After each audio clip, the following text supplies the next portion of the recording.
Mon conseil, c'est de ne pas rester seul.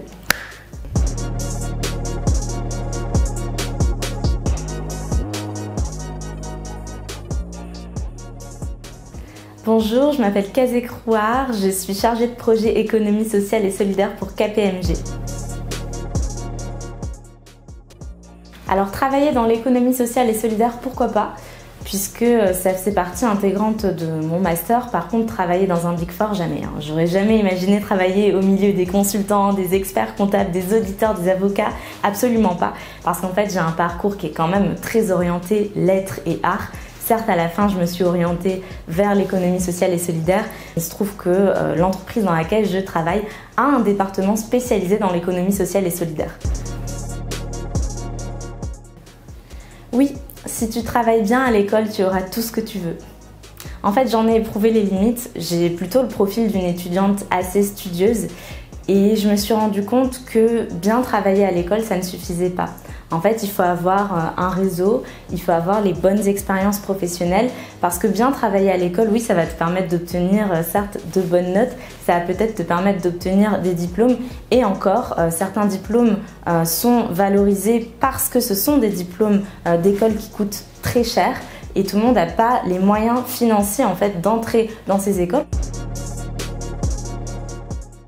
J'ai fait une rencontre déterminante au sommet de l'inclusion en 2021 et j'ai appris qu'il existait un département économie sociale et solidaire dans mon entreprise. J'ai postulé et il se trouve que mon profil a matché. Si je pouvais revenir en arrière, je m'auto-censurerais moins et j'oserais me rendre dans des endroits où je ne suis pas forcément attendue. Pour moi, c'est un enjeu de représentativité. En fait, j'aurais aimé tout au long de mon parcours voir et entendre des jeunes qui me ressemblent, qui étaient soit boursiers et qui ont pu accéder à un poste dans une grande entreprise ou qui ont pu faire une grande école, ou qui ont eu un parcours assez atypique, qui ont fait des lettres ou des arts et qui se retrouvent aujourd'hui à travailler dans un secteur totalement différent et dans une grande entreprise, voir que c'est possible en fait. C'est important. Voir aussi que des jeunes issus de la diversité, issus de milieux modestes aussi, peuvent réussir et s'engager aussi, non seulement être bénéficiaires d'associations qui existent, qui font un travail formidable et qu'il faut absolument valoriser, mais aussi s'engager auprès de collectifs comme par exemple celui des Different Leaders dont je fais partie.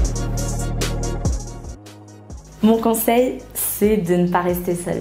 C'est d'oser créer du lien non seulement avec des jeunes qui sont dans les mêmes situations que vous, et ça c'est possible à travers la communauté alumni de Mosaïque, d'oser aussi construire votre réseau, oser aller dans les endroits où on ne vous attend pas, oser parler aux personnes auxquelles vous n'osez pas parler en temps normal, et aussi rendre à l'associatif ce qu'il vous a donné, ça c'est très important.